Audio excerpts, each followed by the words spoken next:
Garden Basics with Farmer Fred is brought to you by Smart Pots, the original lightweight, long-lasting fabric plant container. It's made in the USA. Visit smartpots.com/Fred for more information and a special discount. That's smartpots.com/Fred.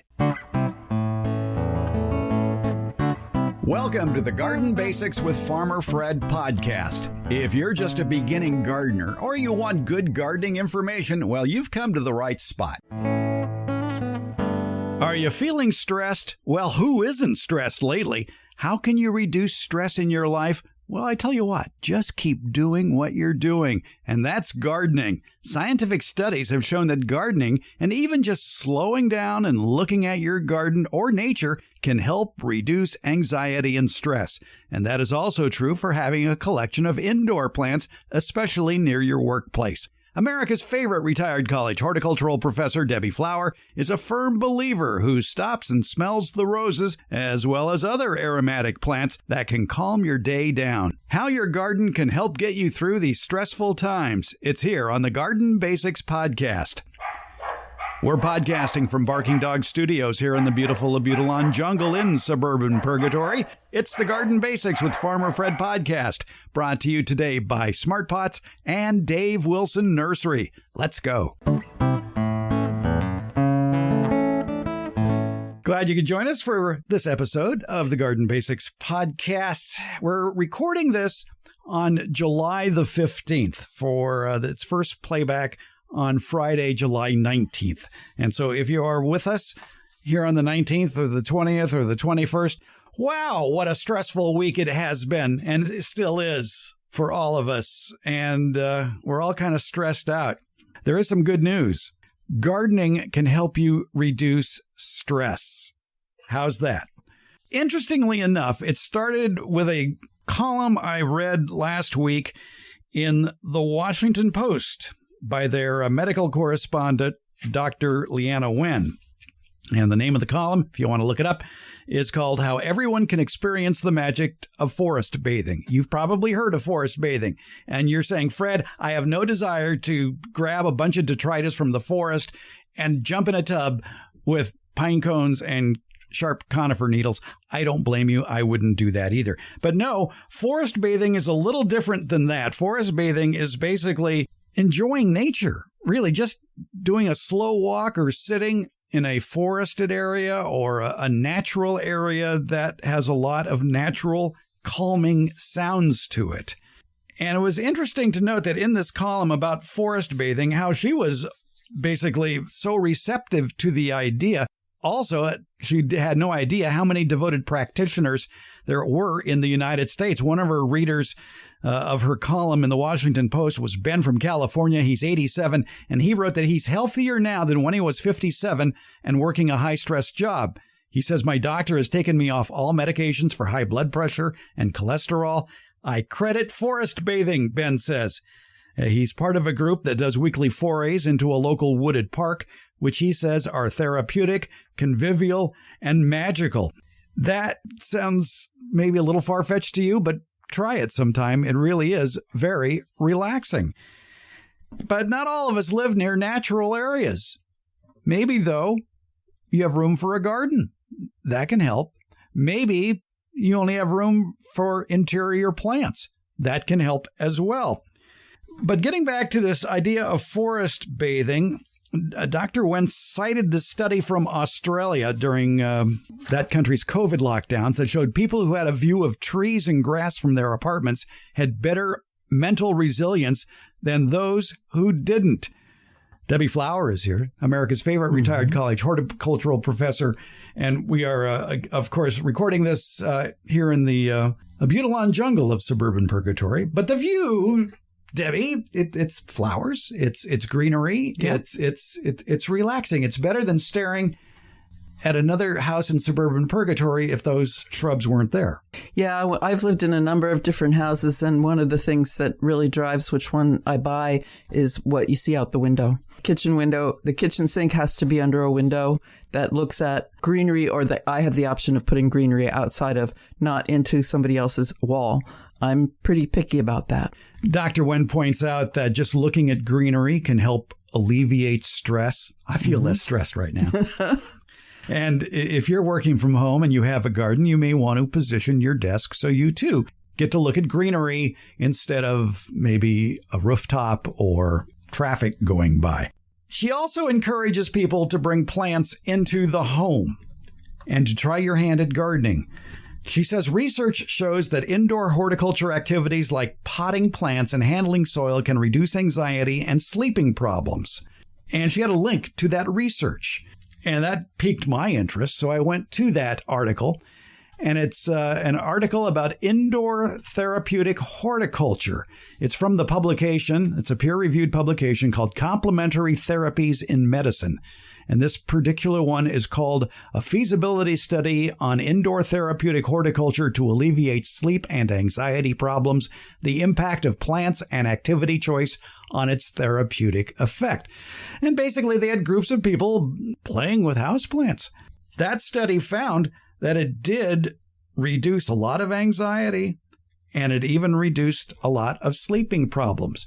And they found in this study, too, the effect of the essential oils of aromatic plants can help to do a lot of good things for you, too. They have mental health benefits, like a lot of words I can't pronounce, like anxiolytic, which I guess means reduce anxiety, I'm guessing, anti-depression, or sleep improving.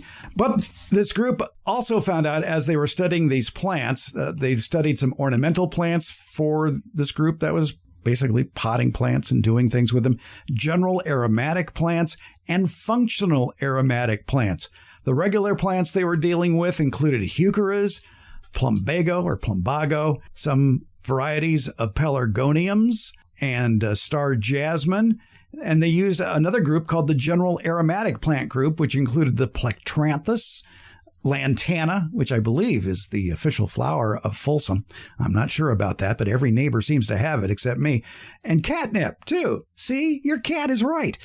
Also, they had functional aromatic plant groups, which had the best effects, and that included some salvias, the Salvia officinalis, a pelargonium called graveolens, which is the rose-scented geranium, lemon balm, lavender mint, and Asian mint.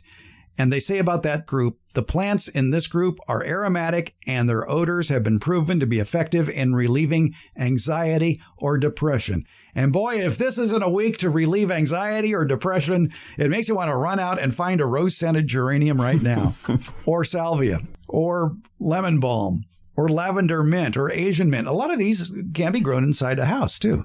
I was on the way in. On your street was one of those lantanas, and there was a turkey really going at it, chewing on that plant. So maybe that turkey had some anxiety to relieve. It was alone. You know, turkeys are usually in a group. Maybe it had been kicked out of the group or something. I don't know. Separation anxiety, right. Yeah, I totally believe the things that you're reading, that we're reading in these articles. When I taught interiorscaping, which is growing plants indoors, but on a bigger scale, growing plants indoors for commercial situations, like in the bank or the doctor's office or whatever, casinos, hotels where you see plants. There were studies done, and I don't have them cited. I don't have the citations with me. But if you had a plant outside your business, then people would spend more money in your business. If you had a plant on your desk, these are live plants. I know sometimes they use silk plants or plastic plants in these interiorscapes, but these are live plants. If you have one at your desk, people took less sick time, and they're just regular indoor plants. I keep counting them. I have 40 or 45 house plants in my house. So I agree 100%. And really, the enjoyment is wherever you find it. There are a lot of aromatic plants that obviously this group did not study. But if you think about it and think about plant aromas, there are certain plants in your life that when you get a whiff of it, it's like you immediately become calmer. You immediately become happier. You immediately sigh with relief. Mm-hmm. Those are the ones to have. Mm-hmm. And I think one of the best places to put an aromatic plant like that, a show for the nose, as I like to call them, is right outside, if it's an outdoor plant, right outside a door that you use a lot, a front door, a patio door in the back, or whatever. And I remember when we lived in the country, we had two aromatic plants, very aromatic plants, two of my favorites. One outside the back patio door was the banana shrub, which does not grow bananas. It's just a flowering green plant. At the time, it was referred to by its botanical name, Michaelia figo, which is now called Magnolia figo. But I think the reason it's called banana shrub is because the smell of the flowers smells like juicy fruit gum. Outside the front door was another plant, but it only had that show for the nose going on in the dead of winter, and that was the winter Daphne, which is, to me, just wonderful. Going out the front door on a cold, gray day in February, and you get that. Guess where we're broadcasting from? That's right. Outside that front door was the winter Daphne, which just had the most wonderful aroma on a cold, gray winter day, and it was just delightful. And a fairly easy care plant. You can kill it with love. But generally speaking, a winter Daphne is just a wonderful plant. Yes. And here in California, we're blessed to be able to grow citrus. And when those citrus bloom, my whole yard I have 1 in the front yard and 3 in the backyard. And the whole yard is just full of this sweet fragrance. But you have to sort of isolate that area where that aroma is so you can enjoy it to its fullest. For instance, the banana shrub that we have here, I have it planted out front, but it's upwind from our walkway. So when you go down the walkway, leaving the house in the afternoon when that aroma usually happens in the spring, that aroma comes right to your face. And that's really nice. But your citrus trees are in a rather confined area between the house and the fence. Yes, they are. And so that really concentrates that aroma. Yes. Yes, it's wonderful. So these are seasonal. The bloomers, when the fragrance comes from the flower, that's a seasonal smell. But it's wonderful to have some things that the leaves provide the smell, like the sages. I have white sage, and that smells really beautiful to me, and it'll have leaves most of the year. So I can go out and crush them in my hand and get the fragrance from that. There are all sorts of great shrubs like that, too. The bay plant, the Laurus nobilis. You talk about a triple duty or quadruple duty plant. It's a shrub that can get 15 or 20 feet tall. It's evergreen, so it's great habitat for birds, small birds that can help control the pests in your yard. The leaves, if you crush them, you get that wonderful bay leaf smell, perfect for a spaghetti sauce. And then you can use them in cooking. Yes, I have a big bay in my yard, and it is definitely where the hummingbirds have their nests, and other birds too. I see lots of birds coming and going from it. It's very big, and I don't buy bay leaves. I just take some of those, put them on newspaper, dry them, wash them, then put them on newspaper, dry them, and store them. Use those in my cooking. Yeah, or if you have the shrub, just go out and clip them. Right. Use them fresh. And use them fresh like that. And it's a great privacy screen, too. It is. And it doesn't require that much water once it's established. I've been using the Smart Pot compost sack for a few years now, and it is coming in very handy for amending and protecting the garden soil year-round. I like to amend my planting beds before putting in any of the seasonal crops, or improving the bed before I plant anytime. One of the ingredients that gets worked into the soil in my raised beds is compost. And making up the bottom half of my Smart Pot compost sack right now is some of the richest looking, finest compost I've ever seen, made from last fall's oak leaf collection. Yep, it's beautiful leaf mold. The design of the compost sack, with a little help from Mother Nature, turned those shredded leaves into beautiful, ready-to-use compost. And I use some of the existing leaves that haven't broken down near the top of the compost sack as a few inches of mulch, and I use that year-round. The Smart Pot compost sack is a large 100-gallon fabric bag. It's lightweight, yet extremely durable, and lasts for years. It can hold 12 cubic feet of pure compost. This rugged fabric is entirely porous, containing many micropores that allow for air circulation and drainage. The fitted cover is a flexible plastic top designed to increase heat and help manage moisture in the mix, accelerating the composting process. Smart Pots, they're proudly made 100% here in the USA. Smart Pots are available at independent garden centers and select Ace and True Value hardware stores nationwide. You can find the nearest location of Smart Pots at their website, smartpots.com/Fred. That's where you can get 10% off your Smart Pot order by using the coupon code FRED, F-R-E-D. Do it at checkout from the Smart Pot store. Visit smartpots.com/Fred for more information about the complete line of Smart Pot's lightweight, colorful, award-winning fabric containers, as well as the Smart Pot compost sack. Smart Pots, the original award-winning fabric container. Go to smartpots.com/Fred. Let's get back to our conversation with Debbie Flower about reducing stress with your garden.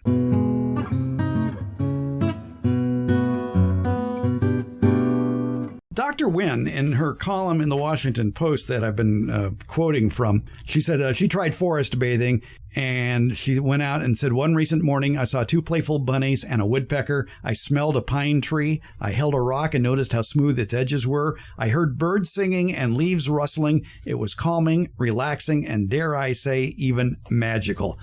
All of that you can get in your garden. Yes. And it's pretty darn easy.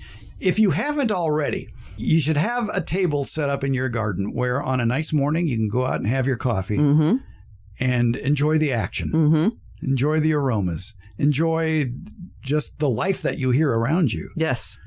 I was doing that today. It was a lovely morning, and I have tea in the morning. So I had my tea with me, and I was listening to the birds in particular, and they were flitting around. It pleased me that there was habitat enough to attract all of these birds. Right. I know a nursery owner who sort of does the same thing. He likes to walk out and contemplate his garden at home, which is rather extensive, while wearing a modified hard hat that can hold 2 cans of beer with a straw out of each. Is this a morning routine? There are hard times in the nursery business. Yes, there are. So it may be. But the fact is, if you just slow down and enjoy what's around you. And get out of your head. Yeah, exactly. Concentrate on what's going on how life goes on, yes. No matter what may be happening on social media or anywhere else in your life. Yes. Yeah, just get out there and enjoy the sights, the sounds, and the aromas. And visit your local florist. Just stick your head in. Buying something would be great. They would love that. But stick your head in and smell. Take a nice deep breath. When I was working, you could get a certificate in flower arranging and that sort of thing, floristry. And I didn't teach those classes, but when I could, I would go by and just open the door and stick my head in and take a nice deep breath. And that was so calming for me. So we both made lists of aromatic plants that bring us joy. And I think that's a good starting point for others to discover their own shows for the nose. What are some of yours? Well, I mentioned the citrus flowers. Yep. Lilacs, flowers and plants can bring back memories. My mother loved lilacs. They don't grow very well here in the hot part of California, but when I get to a place where they are, I love them. And that's flowers. Gardenia is another sweet flower. I mentioned the leaves of the white sage. I love to smell and the stems. When I'm pruning it, when I'm around it, it smells really good. Mint. I have mint in a pot. It is, in general, something you should only grow in a pot because it will take over where you have. Doug fir. I love Christmas time. I don't have a fake tree. My husband keeps wanting one. I get a real one, even if it's just a little tiny tabletop one, because of the smell. And it doesn't have to be a Doug fir, but they're very common here for Christmas trees. But many of the trees we use for decorating at that time of year smell really good. Wreaths and swags and all kinds of things smell really good to me. Would you ever consider a rosemary plant as a Christmas tree? I'm very allergic to rosemary. Oh, okay. So that's one thing. The smell I love, and I use it in cooking. I have a shrub. And I love having it in my yard because it attracts so many insects. It's evergreen. I've seen it used as a hedge. But no, I wouldn't grow it in my house because I'm so allergic to it. I had it in my car once for a project I was doing, and I just sneezed the whole way. It was terrible. It is one of those plants, though, that if you crush the leaf, you get a wonderful aroma. Oh, yes. Yeah. Oh, yes. It has lots of oils in it, which is where that aroma comes from. The creosote bush in the desert. Yeah. If you love the smell, if you've experienced the smell of the desert, Sonoran Desert in particular, which is in Arizona, after rain, that's the creosote bush. My Eleagnus blooms at Christmas time. That's not false olive, but the something olive. Autumn olive. Autumn olive, okay. Yes, and it has very tiny flowers, but they're very fragrant.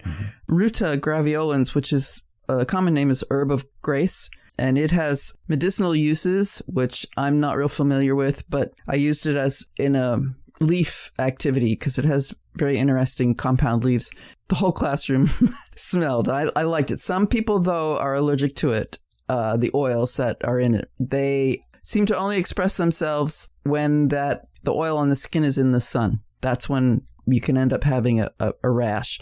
So I stopped using it in my activities in the classroom. There are a lot of ways you can experience that show for the nose. And one popular way, not so long ago, it may still be popular, is using a diffuser and some essential oils. Mm-hmm. And, you put some water in it, plug it in, and put a few drops of oil in it. And pretty soon a whole room smells of something that you put in there. Right. And I often wonder is what they put in that bottle really what is in the bottle, or should you make it yourself? And for that, you need to take a class. Right. And there are some classes. Yes, my neighbor and friend is an herbalist, and she knows how to make tinctures and things out of using plant parts and then using those medicinally, either topically touching you or even smelling. Right. A fun place to visit, if you have one nearby, is an herb nursery. Mm-hmm. Because they're usually an herbalist, but they're growing all sorts of different herbs from all over the world mm-hmm. that can really broaden your gardening expertise and give you some delightful taste, too, for mm-hmm. your cooking. Mm-hmm. And yes. Here in Northern California, probably the most famous one would be Mornington Herb Farm over in Vacaville, yes, California. But there are probably some wherever you may live. Yes. You just have to sort of search them out. Right. And that is something I definitely like to grow is the herbs that I use in cooking. Mm-hmm. So I have parsley, sage, rosemary, thyme. Thank you, Art. Okay. Oregano. And it's wonderful to be able to go out and when the recipe says, 3 sprigs of thyme, mm-hmm. I can go get it. And it really changes the flavor much more than the dried stuff we get in the bottles.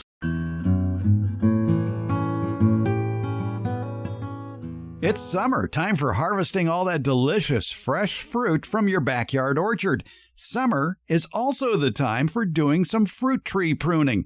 You're not familiar with summer pruning to help control the size of your fruit trees? It's called backyard orchard culture, and you can find out all about it at davewilson.com.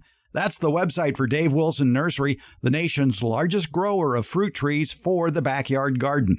At davewilson.com, they have planting tips, taste test results, nursery locations, and information about their revolutionary backyard orchard culture techniques, which explain how you can have a cornucopia of different fruit trees in a small backyard. And that includes summer pruning. Just go to davewilson.com, click on the Home Garden tab at the top of the page. There, you're just a click away from the informative YouTube video series at davewilson.com. And as part of that video series, they'll walk you through everything you need to know about backyard orchard culture. Your harvest to better health begins at davewilson.com. Let's get back to our conversation with Debbie Flower about reducing stress with your garden.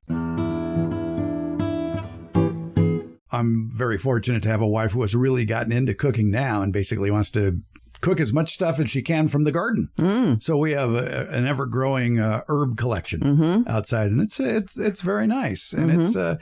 it's fun to grow too. Lemon verbena, I think, is one of my current favorites mm-hmm. as far as shows for the nose. It's a crushed leaf, but what a wonderful aroma it has. They grow it as almost a small tree out at the Fair Oaks Horticulture Center. Mm-hmm. And one of the people who work in the herb section took some of the leaves and made lemon verbena cookies with mm-hmm. it. They were delicious. Were they? And I noticed that the herb calendar I have hanging up in the kitchen has a recipe this month for lemon verbena lemonade. So, I thought that's what you were going to say, because that seemed like such a logical way to use it. Yeah, that's on the list of things to do, mm-hmm. is to start gathering up some leaves from the lemon verbena. It's a tiny shrub now in our yard, and do something with it like that. And there are lots of recipes where you can use mint like that. Mm-hmm. And sometimes lavender. I've heard of lavender cookies. Mm-hmm. I've had some. My sister-in-law made some. They were very good. Yeah. And you'll feel better afterwards. You'll have less anxiety.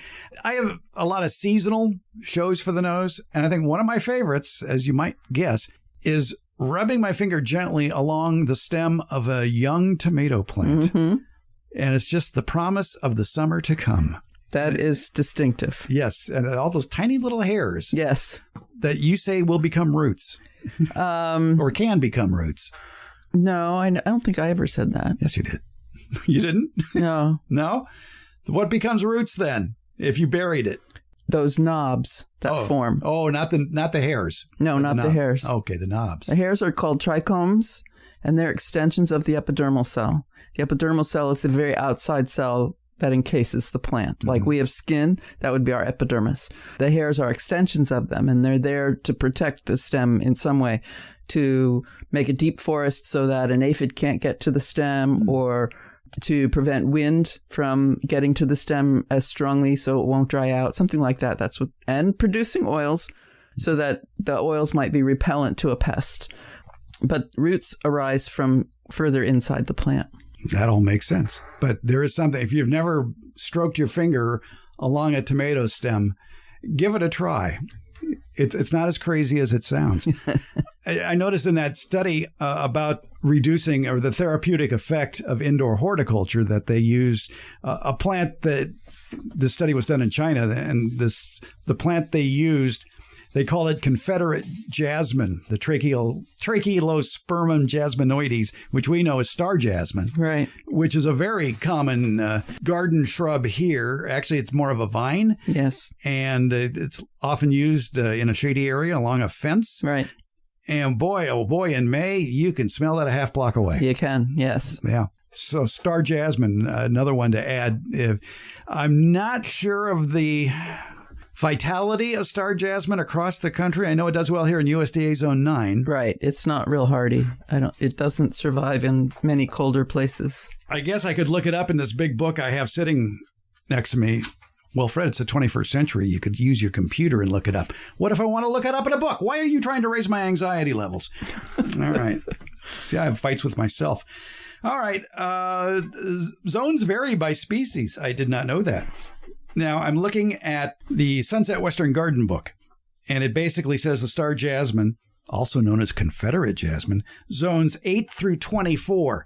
Now, anything over, say, zone 14 or so is usually a fairly mild zone in California, according to Sunset. But the fact that it goes down to zone 8 would probably give it some resistance to temperatures down to about 30 degrees, I would think. Right. The references I'm seeing online say USDA hardiness zones 8 through 10. Okay. 7B with some protection. So, yeah, I think you're right about that 30 degrees and that it can be damaged by frost. But you could always grow it as an annual. Yeah. Yeah. So. And sometimes plants like that, once they're well established, have a good underground root system, may die to the ground but reappear the next year. It takes a few years of up to 5 years of coddling that plant, protecting it in the winter, so it can establish and retain that big root system that then allows it to survive. Excuse me, I'm smelling my fingers. Only because I was working in the garden before you showed up. And you'd mentioned the white sage. Mm-hmm. And I was trimming off deadheading, basically, the Mine flowers. Mine needs that job done, yes. Yeah, but that aroma... Yes. Stays with you. Yes. As you're pruning it. Even though I was wearing gloves, I could smell it on my fingers. It's a plant that is used in ceremonies. Smudging, if you can buy smudge sticks, and they're very often from white sage. My neighbor, the herbalist, takes the deadheads that I take off of my white sage, and she has fires in her yard and little ceremonies for things that she finds the need. Wow, that's nifty. So I could take my trash can full of white sage stems, light the thing on fire in the front yard, and when the fire department arrives, I'll just say, no, this is a religious ceremony. You probably need some references as to that being the religious ceremony. Usually it's smudging, which uses green leaves. But okay, yeah, I can see why. So basically what I was doing her job today then basically is cutting off those spent branches. Right. And she enjoys the fragrance when she burns them in a campfire, basically in her backyard. They're in my green waste bin if anybody wants them. Oh, it's too late. They were picked up Wednesday. Oh. Okay. Sorry about that. All right. Now I'm going to have to try it before the trash man gets here and see what that's like. everybody has their own favorite shows for the nose. And when you encounter them, embrace it. Enjoy it. Get rid of that anxiety. Think of it as not spending another 20 minutes on Twitter or Facebook or Instagram or Threads or wherever your anxiety levels may take you to. It's healthier for you. Yes.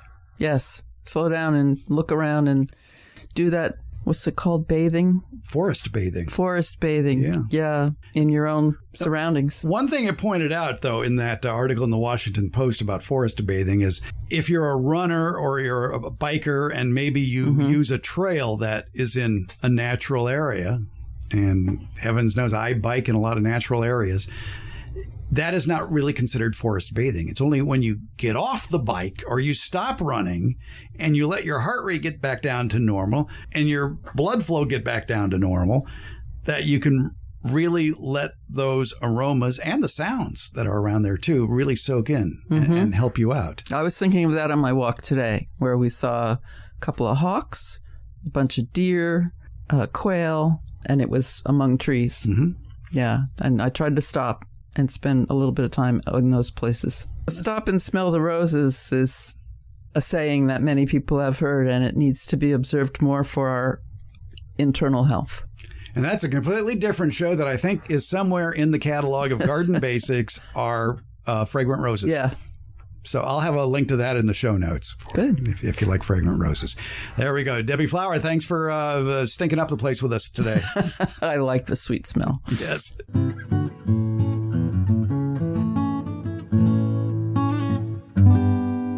So whatever happened to the Tuesday edition of the Garden Basics with Farmer Fred podcast? Well, it ran away from home and joined the Beyond the Garden Basics newsletter on Substack.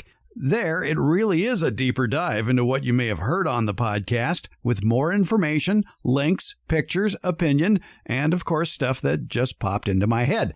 So how do you get this podcast? When you sign up at substack.com/Garden Basics, and Garden Basics is one word, you'll get the podcast and newsletter sent directly to your email box every Tuesday. And it's free to subscribe, for now, because Daddy needs a new bike. And in that eventuality, we'll start up a special premium edition. But don't worry, I work cheap because I love gardening and bicycles. It's the Beyond the Garden Basics newsletter on Substack, and it's free. There's a link in today's show notes, or just go to substack.com and do a free search for Beyond the Garden Basics, or do a search for Farmer Fred. Or you can go directly to the page, substack.com/Garden Basics. Think of it as your garden resource that goes beyond the basics. The Beyond the Garden Basics with Farmer Fred newsletter. Garden Basics with Farmer Fred comes out every Friday. It's brought to you by Smart Pots and Dave Wilson Nursery. Garden Basics, it's available wherever podcasts are handed out. For more information about the podcast, as well as an accurate transcript, visit our website, gardenbasics.net. And there you can find out about our newsletter, Beyond the Garden Basics. And thank you so much for listening and your support.